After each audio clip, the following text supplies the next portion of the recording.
In this video, I want to talk about exactly what Charlotte Mason means about dictation, copywork, and recitation, what she uses them for, and how it's meant to be done. And at the end, I will also give some examples through the Alviary, what they have in their curriculum for all of these three things. So if you're interested, stick around.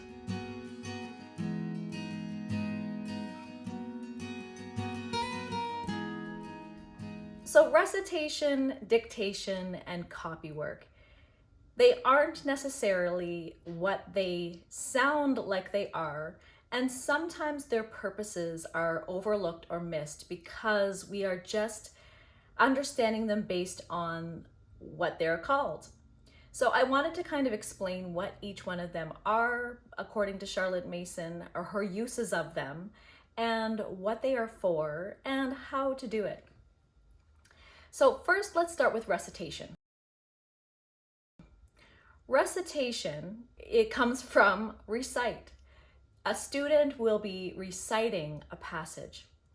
Now, the purpose of recitation, according to Charlotte Mason, is to learn how to speak clearly, beautifully, gracefully, with cadence, and they will go through a specific passage, possibly for a week or longer, and by repeating that passage over and over again, they are learning how to master language. They are learning how to speak with beauty and an elegance, with authority, clearly. They're learning how to pronounce the words well. They are learning the beauty of language, and by repeating these passages for a week or more, they are also learning how to memorize. Now, the intention isn't just pure memorization, because sometimes if you've ever seen a child memorize something, they might just whip through it. You know, A, B, C, D, E, F, G, H, I, J, K, L, M, N, P. You know, they haven't memorized, so they just want to speed through it. But they aren't taking the time to note the natural pauses, the natural rhythm, and the meanings of the words. What Charlotte Mason intended for us to recite would be the Bible, hymns, Shakespeare, poetry, things like that, beautiful works. And so her intention with recitation is just that. And what does that help a child with? Well, that will help a child with speaking in front of others, learning how to speak well and clearly and precisely if they ever have to give speeches or present in front of others, being able to slow down and enunciate the words and pause at the correct places, and use the right even pronunciation of words, teaches them that. And it really helps a child to even pronunciate words that would naturally be more difficult to them, because they are often reciting passages and works that are with an older language, an older way of speaking. And your young child will be reading and reciting languages that are not necessarily familiar to them, but it helps them use their fine motor skills to put their tongue and teeth and mouth into positions that might not naturally come to them in their language that they use in everyday use. So it has so many purposes and so many wonderful things, but I also just love memorization. For me, memorization is just teaching a child to memorize is very useful for the future education, whether it's in secondary, university, college, in their jobs, when they really have to have a set of things memorized to do their job well. You aren't always going to be able to pull up a manual every time you can't recall something, right? And so it is important to be able to memorize, and it's just an activity for your brain that helps to keep your brain active and growing. It continues to grow dendrites and shaping and reforming as the more you use your brain to memorize and learn. And so it's used for all of these wonderful things. Now let's talk about dictation. Now, dictation really takes on a few different things. It's utilizing memorization. It's utilizing understanding how to structure sentences. It's using how to understand how to put words together, and it's using your skill in spelling. Charlotte Mason uses dictation for particularly learning grammar and spelling. So when they observe more complex passages, now in the early years, it might just be a phrase, and then it might approach to a full sentence or two or three. And you would lengthen that as your child gets older. They will read those passages over and over and over again. Then at the end of the week or the end of that day, you're going to attempt to get them to dictate it. You might dictate 1 or 2 words or 3 words or 4 words at a time, but by reading it over and over again, they have made themselves familiar with all the spelling, where all the punctuation goes, with the proper grammar and structure of the sentence. And as you read it to them, they will use their mind's picture to remember exactly what those words look like, how they're shaped, and how they're phrased. And so then you would dictate it to them, and they will write it as you dictate. But this helps them also structure how to see how good sentences are written and structured. They get to learn new vocabulary words that they've never heard before. They get to learn new spelling words that they have never learned before. And this is how Charlotte Mason teaches spelling. She does not advocate to give them just a random list of words used out of context. Now, often moms, I know, and dads, we often give our children a sentence to put the word into context, but Charlotte Mason likes to use them in the context of works of literature. And so it kind of pulls together this well-rounded way of looking at many different types of learning and subjects and parts of grammar and language arts all at the same time, while at the same time teaching them spelling, punctuation, and grammar. So the last one I wanted to go over today is copywork. So copywork does a similar thing as dictation, and you may actually also use your copywork pieces or parts of it for the dictation. But the copywork is, for 1, to help teach a child penmanship, and 2, to read, to see with your eyes, and then write out with your hands what beautiful writing looks like. I've said in many videos where children won't really know what a good, through narration, if they're just narrating back their own thoughts and their own ideas, they don't necessarily learn how to structure beautiful sentences and paragraphs well, a well-written passage. And that is done, Charlotte Mason uses copywork for this purpose. So you are looking at the great writers of time, you are looking at passages from their works, and you are copying them. And by copying them, they are seeing it, they are absorbing it in through their eyes, and they're also, because you are using multiple sensory eyes and hands to write out the passages, they are over time taking in these writings, this style and way and beauty of language, and they will eventually begin to mimic that type of writing in their own works. That is Charlotte Mason's approach. Now, for me personally, I like to incorporate a little bit of classical, but I'm not going to get into that approach here. I have many videos on that. I will link that below if you're interested to see what more do I do in addition to Charlotte Mason's methods of learning how to write and read and spell and grammar and all of those things. So now let me get into how do you actually do these things. So for dictation is meant to be done at the grade 5 level. I'm just going to use that for an example. If you go to Ambleside Online or several other Charlotte Mason sources, you will easily find out what the other grade requirements would be. But I'm going to use grade 5 as an example since my oldest daughter is going into grade 5. So in grade 5, dictation would be done 3 days a week.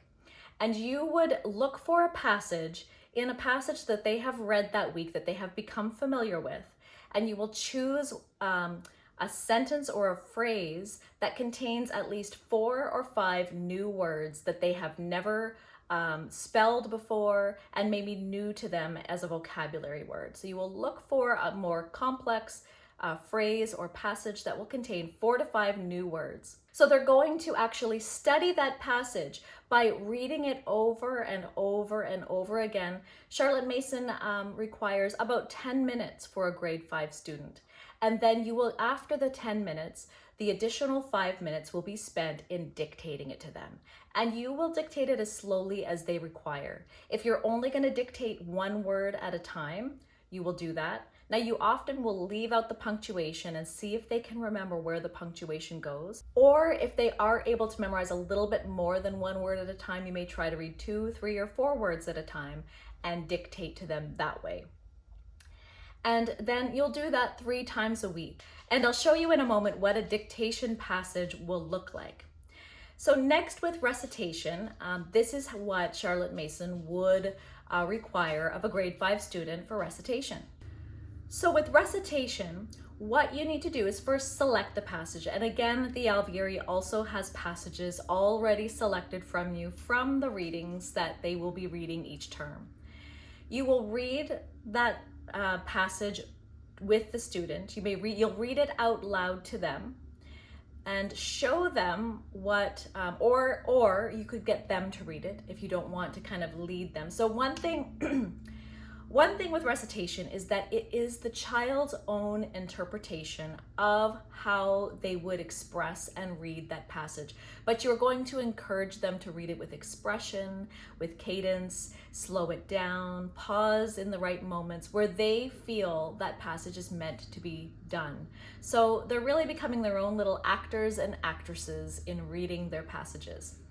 So it would be read, then they're going to narrate back what they think the passage is about. You will discuss it together, and then they're going to practice reciting it several times a day, Monday to Friday, the full week. And you may even, sometimes people even do it a little longer than that. We have worked on reciting a poem over several weeks. We got our students in our co-op last year to recite "O Captain, My Captain." And of course that took a little, because that's a much longer passage, that took a little longer. And so we did that over several weeks.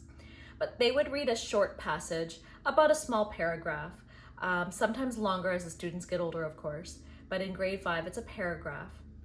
And they will recite that multiple times a day for 5 days. And they can work to just read it beautifully and well, without any errors, without any stuttering, without any stammering, or they can work to memorize it. They can do either one. Both are encouraged by Charlotte Mason and as well through the Alvieri's program. So they have selections from the Bible, from poetry, from hymns, as well as Shakespeare, the Shakespeare plays that they will be reading this year. And those are a lot of fun to learn to recite. We have done that in the past as well, from A Midsummer's Night Dream and from A Merchant in Venice. It was a lot of fun to hear our kids reciting Shakespeare. So copywork is also done 5 days a week, and they are going to be copying out 1 to 3 sentences depending on their grade, and they need to practice a great penmanship, so they are writing beautifully. The point of the copywork is so that they are writing all of the letters in perfect formation, whether they are doing cursive or print, and that they would have to correct any mistakes, any spelling errors immediately. You don't want them to write out anything that is done incorrectly, and they need to form the best letters so that they would be immediately correcting any letters that they aren't doing well. So this is something that you can get them to do independently, but you are also keeping an eye. You're not just saying, go do your copywork, and then you never take a look to see what it looks like, because this is their best work. This is the work where they can just show that they do know how to write really neatly, and they may not always write perfectly neatly for all their other work, but this is the time where their work will shine. And the copywork, again, is given to you from the Alvieri. They give you the passages, they'll tell you which lines to copy out, and they have a whole copywork packet that you can use. So their Dictation Copywork packet has all the passages, and they're quite nice sized paragraphs that they will be copying out for practicing their penmanship and reading beautiful language. It's done about 5 days a week, and they spend about 10 minutes a day working on copywork. It should take them about 10 minutes to write out this paragraph.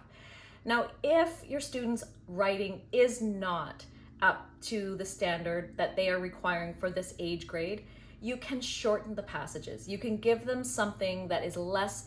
They don't want them to be fatigued. They don't want their gross motor skills to get worn out and tired. They don't want them to feel frustrated and not, enjoying what they're doing. It should be comfortable for them and it should be enjoyable. And so you don't push them to be able to write a full paragraph if they're not able to and they're struggling because they are just feeling frustrated and tired. So you might give them one sentence or a small phrase, or even in the early grades, grade 1, they might just write their name, and maybe they'll just write their first name. Or at the very beginning, maybe they're just going to write a letter and write that letter over a few times. So you really have to know where your child is at. So we do want to push our children a little so that they can grow, because if you just say, all you have to do is write the letter E a few times and you're done, of course, any child will say, yeah, that's, I'm done, that's easy. But you do have to also assess if they are ready and capable to do more. And so you judge how much copywork and dictation you give to them based on their gross motor skills and their ability to do those kinds of things. So let me show you what a passage of copywork would look like. So there are passages in here that are from their history, from their geography, from their science, from their Bible, all different kinds. Some of them are factual that are just going to help them remember a lot of the facts that they have read about. Copywork helps do that with them, helps them remember and instill some of the facts that they have read throughout the week. But also they will read poetry. And here's an example of copywork from the grade 5 poetry copywork. It's called Restless Night by Du Fu. As bamboo chill drifts into the bedroom, moonlight fills every corner of our garden. Heavy dew beads and trickles. Stars suddenly there, sparse, next aren't. Fireflies in dark flight flash. Waking water birds begin calling one to another. All things caught between shield and sword. All grief empty, the clear night passes. And so that is something that they will write out to copy, and they will learn beautiful poetry and how it's structured. And lastly, I wanted to show you what the recitation might look like. So I'm going to read to you a passage from Hamlet, which they will be reading in the first term in the alveary. So they're going to be reading Act 2, Scene 2, line 318 to line 332. Let me find it. And it's really not that long. If you can see here, there's line 315. I have a Band-Aid on my finger. There's line 315, and then 332 would be just on the other page. So it's just a little over a paragraph long. So this is what they would read for the recitation. I have of late, but wherefore I know not, lost all my mirth, forgone all the custom of exercises, and indeed, it goes so heavily with my disposition that this goodly frame, the earth, seems to me a sterile promontory. This most excellent canopy, the air, look you, this brave o'erhanging firmament, this majestical roof, fretted with golden fire, why, it appeareth nothing to me but a foul and pestilent congregation of vapors. What a piece of work is a man, how noble is reason, how infinite in faculties, in form and moving, how express and admirable, in action how like an angel, in apprehension how like a god, the beauty of the world, the paragon of animals, and yet to me, what is this quintessence of dust?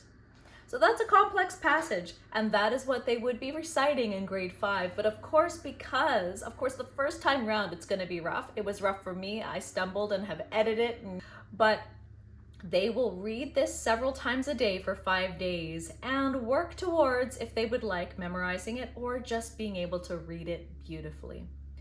But that's all I have for you. I hope this was helpful as you begin your journey in Charlotte Mason, or if you'd like just to incorporate some of these beautiful parts of Charlotte Mason's method of education into your homeschooling. I really love these things, and we will be incorporating many of these things into our homeschool. I thank you so much for watching. I'll see you in the next one.